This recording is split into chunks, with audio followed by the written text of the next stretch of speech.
Halo semuanya, pada kesempatan kali ini, kami dari kelompok 3 akan mempresentasikan hasil diskusi kelompok kami tentang audit manajemen fungsi produksi pada produksi industri tahu cek kode. Sebelumnya, perkenalkan saya Deva Santika. Saya Yuliana Vena Kaligis. Saya Fiona Angelin.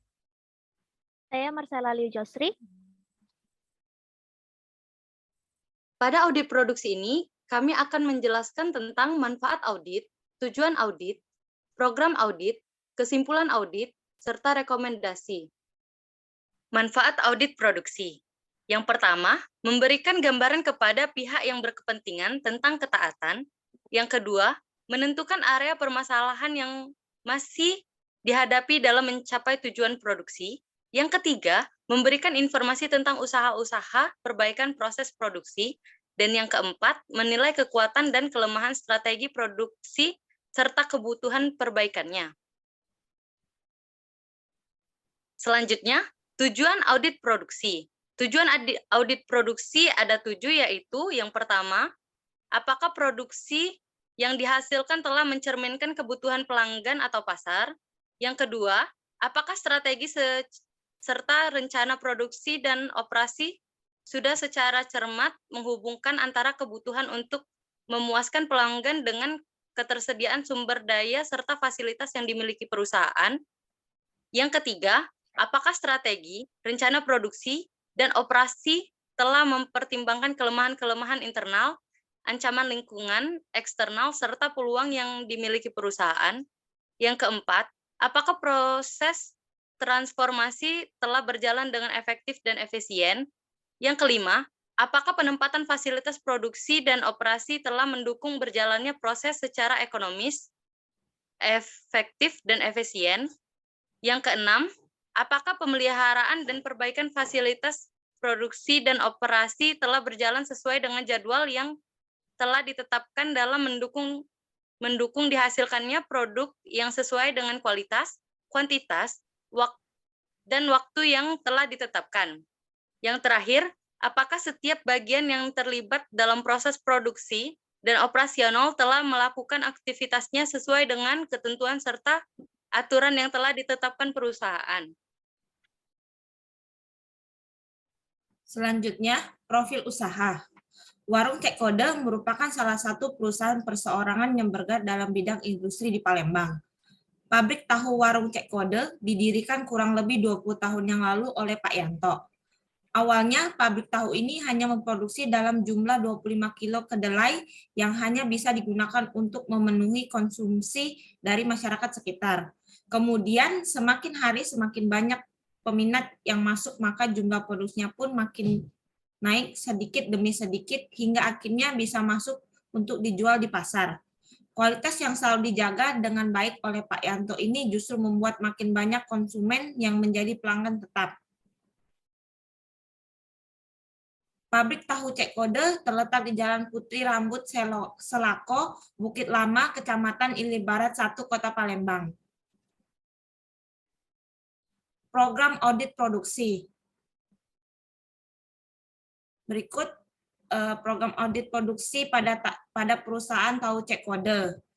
Efektif. Yang pertama, jadwal produksi telah mencerminkan kestabilan usaha dalam memenuhi kebutuhan pelanggan. Iya, karena jadwal produksi telah berdasarkan rencana penjualan dan pembentuk stok pengaman dalam menjaga kestabilan barang di pasaran sehingga kebutuhan pelanggan terpenuhi.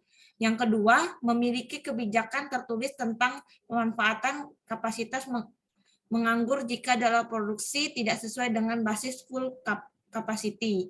Tidak, karena tidak memiliki kebijakan tertulis. Pada praktiknya, produksi selalu dilakukan sesuai dengan jadwal harian dan sesuai dengan pesanan. Yang ketiga, memiliki kebijakan tertulis tentang pengelolaan kebutuhan produksi di atas kemampuan kapasitas yang tersedia untuk mengerjakannya. Tidak, karena tidak memiliki kebijakan tertulis terkait pengolahan kebutuhan produksi di atas kemampuan kapasitas yang tersedia digunakan jam lembur untuk menyelesaikan jumlah pesanan atau akan dilakukan negosiasi dengan pelanggan terkait waktu pengiriman produk. Selanjutnya yang keempat, memiliki pedoman pemeliharaan fasilitas produk produksi secara tertulis. Ya, penjelasannya pedoman pemeliharaan fasilitas berupa tertulis, bersihkan peralatan kerja sebelum mengolah, dan bersihkan peralatan dan area kerja sesudah mengolah. Yang kelima, memiliki prosedur pengendalian persedia secara tertulis. Tidak, pengendalian persedia secara umum hanya disampaikan secara lisan oleh pemilik. Yang keenam, prosedur pengendalian persediaan telah disosialisasikan dengan memadai dan dipahami oleh petugas yang dilaksanakan. Ya, karena pengendalian persediaan telah disampaikan oleh koordinator produksi secara lisan kepada seluruh karyawan. Selanjutnya, efisien. Yang ketujuh, memiliki metode permintaan bahan baku yang akurat. Ya, karena metode permintaan bahan baku berupa kacang kedelai, air, cuka, dan tepung dilakukan setiap hari. Yang kedelapan, pengoperasian fasilitas produksi didukung oleh tenaga kerja dengan kualitatif memadai. Tidak, karena fasilitas produksi yang digunakan masih sederhana. Karyawan yang mengoperasikan mesin penghalus kacang kedelai telah mendapatkan arahan cara pengoperasian alat dari pemilik. Selanjutnya, ekonomis. 9. Jadwal produksi mampu meminimalkan biaya persediaan. Ya, karena jadwal produksi telah menghubungkan antara kebutuhan konsumen dengan jadwal pengiriman, kebutuhan, pasar, serta penerimaan bahan baku, dan pengelolaan kapasitas yang dimiliki dengan baik, serta telah mengintegrasikan keseluruhan aktivitas produksi mulai dari kebutuhan bahan baku hingga pelepasan produk ke pasar, di mana untuk alasan tersebut mencakup juga mengenai jadwal produksi yang mampu meminimalkan upah lembur, serta jadwal produksi mampu meminimalkan waktu sumber daya yang menganggur. Nomor 12, jadwal produksi telah berdasarkan penggunaan kapasitas produksi optimal. Ya, karena keputusan jadwal produksi harian selalu terlebih dahulu disesuaikan dengan jumlah karyawan yang masuk, serta disesuaikan juga dengan kapasitas sumber daya lainnya. 13, seluruh kapasitas yang dimiliki terserap dalam rencana produksi yang telah ditetapkan. Ya, karena perencanaan produksi selalu memaksimalkan keseluruhan sumber daya yang ada di dalam pelaksanaan produksi. 14, penentuan tingkat persediaan minimum telah mempertimbangkan kemungkinan terjadinya keterlambatan pasokan bahan baku. Iya, karena permintaan bahan baku berupa kacang kedelai, air, cuka, dan tepung tapioka selalu dilakukan setiap hari untuk menghindari terjadinya kekurangan pasokan bahan baku saat diperlukan. 15, penentuan tingkat persediaan minimum telah mempertimbangkan kemungkinan terjadinya perubahan permintaan pasar.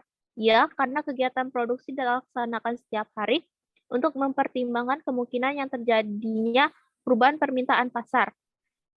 Tabel ini diaudit oleh Yuliana Penakaligis dengan jumlah jawaban berupa iya sebanyak 11 dan tidak sebanyak 4 dan diaudit pada tanggal 20 November 2022. Selanjutnya, laporan audit. Untuk permasalahannya adalah belum adanya pembukuan yang jelas dalam perhitungan pengeluaran maupun pemasukan disebabkan oleh terbatasnya sumber daya dan juga cakupan usaha yang masih kecil dan mengakibatkan tidak adanya laporan pasti yang mencantumkan perhitungan pengeluaran dan keuntungan atas penjualan tahu, sehingga kami merekomendasikan menyediakan seseorang yang paham akan pembukuan dan melakukan pembukuan dengan cara yang sederhana. Yang kedua, tidak adanya laporan stok barang jadi per hari, stok bahan baku, sehingga mengakibatkan terjadinya sumber daya dan minimnya pengetahuan tentang itu. Akibatnya, tidak mengetahui secara pasti beberapa yang dihasilkan dari bahan baku yang telah dibeli per hari. Dan rekomendasinya yaitu menyediakan admin produksi untuk membuat laporan stok barang jadi dan bahan baku dengan metode yang sederhana. Untuk permasalahan yang ketiga yaitu tidak adanya prosedur pengendalian persediaan secara tertulis. Sebabnya karena kurangnya biaya yang harus dianggarkan untuk mencetak pengendalian persediaan secara tertulis dan kurangnya pengetahuan sang pemilik atas pengendalian persediaan. sehingga akibatnya terjadinya kesalahpahaman pada komunikasi antara pemilik dengan pegawai yang bertugas di pabrik. Sehingga kami merekomendasikan pemilik harus menyediakan anggaran untuk membuat pengendalian persediaan dalam bentuk tertulis meskipun dalam bentuk yang sederhana. Permasalahan selanjutnya, tidak memiliki kebijakan tertulis tentang pemanfaatan kapasitas menganggur jika jadwal produksi tidak sesuai pada basis full capacity, yang menyebabkan kurangnya pengetahuan akan hal tersebut, dan tidak ada sumber daya yang mengontrol secara pasti akan jadwal produksi. Akibatnya, terjadi kerugian pada biaya operasional dan kacaunya jadwal produksi. Maka dari itu, rekomendasi yang diberikan adalah membuat kebijakan secara tertulis dan mengontrol jadwal produksi setiap waktu. Permasalahan selanjutnya, tidak memiliki kebijakan tertulis tentang pengelolaan kebutuhan produksi di atas kemampuan kapasitas yang tersedia untuk mengerjakannya. Disebabkan kekurangan sumber daya yang bisa mengatur tentang pengelolaan kebutuhan produksi di atas kemampuan kapasitas yang tersedia. Akibatnya, terjadi kekacauan saat melakukan produksi karena kurangnya kebijakan, sehingga kerap kali terjadi kesalahan. Misalnya, jam lembur yang seharusnya dipakai untuk membuat persediaan, malah dipakai untuk menyelesaikan jumlah pesanan. Rekomendasi yang kami berikan, pemilik harus mencari sumber daya yang bisa mengendalikan kebutuhan produksi.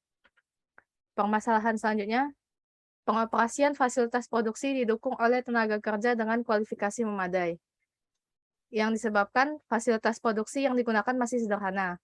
Karyawan yang mengoperasikan mesin penggiling kacang kedelai dan karyawan juga telah mendapatkan arahan cara pengoperasian alat dari pemilik.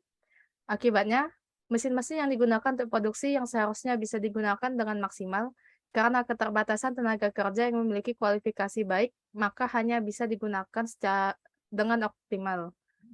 Rekomendasinya, pemilik harus aktif mengikuti pelatihan-pelatihan mengenai pengembangan usaha dan pengoperasian mesin-mesin produksi yang digunakan agar bisa memberikan pengarahan yang terbaik kepada tenaga kerja. Jika masih ada kekurangan dana untuk merekrut karyawan baru yang memiliki pengetahuan. Kesimpulan dari audit ini adalah yang pertama, rencana produksi. Pada rencana produksi sudah mencerminkan kestabilan usaha dalam memenuhi kebutuhan pelanggan. Selain itu juga jadwal produksi telah selaras dengan jadwal fungsi bisnis lainnya, yakni dengan menjaga komunikasi yang baik dengan fungsi lain sehingga dapat mencapai kelancaran aktivitas operasi. Yang kedua, pengendalian bahan baku. Untuk pengendalian bahan baku, tahu cek kode meskipun telah memiliki prosedur untuk menilai bahan baku yang dikirim, pemasok dapat diterima atau tidak, dan seluruh bahan baku yang sudah masuk harus ditangani dengan baik sehingga meminimalisir terjadinya kerusakan. Yang ketiga, pengendalian peralatan dan fasilitas produksi. Pemilihan lokasi untuk menempatkan fasilitas dan peralatan produksi harus diatur dengan sedekat mungkin untuk meminimalkan pergerakan dan perjalanan sehingga dapat mempersingkat waktu untuk melakukan pemindahan bahan baku, sehingga proses produksi dapat berjalan dengan efisien. Peralatan produksi yang digunakan juga harus sesuai dengan ukuran dan desain yang ditentukan. Yang keempat, pengendalian kualitas. Tahu cek kode semaksimal mungkin untuk menjaga dan meningkatkan kualitas produknya, baik dengan cara pemeliharaan kebersihan alat-alat produksi maupun melalui pelatihan pada pemilik dan karyawan. Meskipun terhitung jarang, namun hal ini bisa cukup membantu untuk mewujudkan proses operasi yang berkualitas. Rekomendasi yang kami anjurkan adalah yang pertama, membuat standar operating prosedur (SOP) secara tertulis dan lisan. Yang kedua, membuat kebijakan tegas dan mewajibkan kepada seluruh pemasok untuk memberikan kode khusus pada setiap bahan baku yang disuplai, berdasarkan kode pemasok yang telah dimiliki oleh masing-masing pemasok. Yang ketiga, memberikan pelatihan dalam hal melakukan pencatatan akuntansi, terutama mengenai biaya kualitas kepada karyawan sesuai dengan kondisi yang dibutuhkan. Baiklah, kesimpulan yang kami berikan dalam presentasi ini adalah berdasarkan hasil audit operasional yang telah diselesaikan dilaksanakan pada fungsi produksi di tahu cek kode, maka dapat disimpulkan bahwa pelaksanaan aktivitas produksi telah berjalan dengan efektif, efisien, dan sangat ekonomis. Hal ini dapat dilihat berdasarkan persentase yang diperoleh dari tabel checklist, yaitu untuk indikator efektif 50%, efisien 50%, dan ekonomis 100%. Serta keseluruhan aktivitas produk di tahu cek kode telah dilaksanakan sesuai dengan kriteria yang telah ditetapkan penulis, meskipun masih terdapat beberapa hal yang memerlukan perbaikan. Kami pun memiliki saran, yaitu saran untuk perbaikan yang dapat diberikan untuk fungsi produksi di tahu cek kode dan pelaksanaan penelitian selanjutnya diantaranya sebagai berikut. 1. Kelemahan pada kebijakan dan peraturan. Rekomendasi pada tahu cek kode diharapkan dapat membuat standar operating producer, yaitu SOP, secara tertulis dan lisan untuk melakukan aktivitas produksi sesuai dengan kondisi yang memungkinkan untuk diterapkan pada lingkungan kerja tahu cek kode, agar karyawan juga bisa lebih mudah memahami dan meminimalkan terjadinya multitafsir. Yang kedua, kelemahan pada pengendalian bahan baku. Rekomendasi membuat kebijakan tegas dan mewajibkan kepada seluruh pemasok untuk memberikan kode khusus pada setiap bahan baku yang disuplai berdasarkan kode pemasok yang telah dimiliki oleh masing-masing pemasok.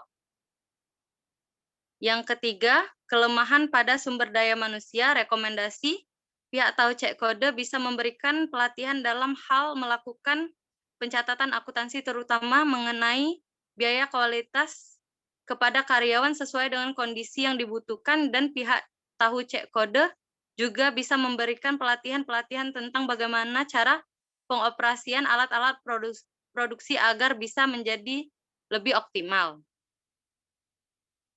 Baiklah, untuk teman-teman yang ingin bertanya, kami persilahkan.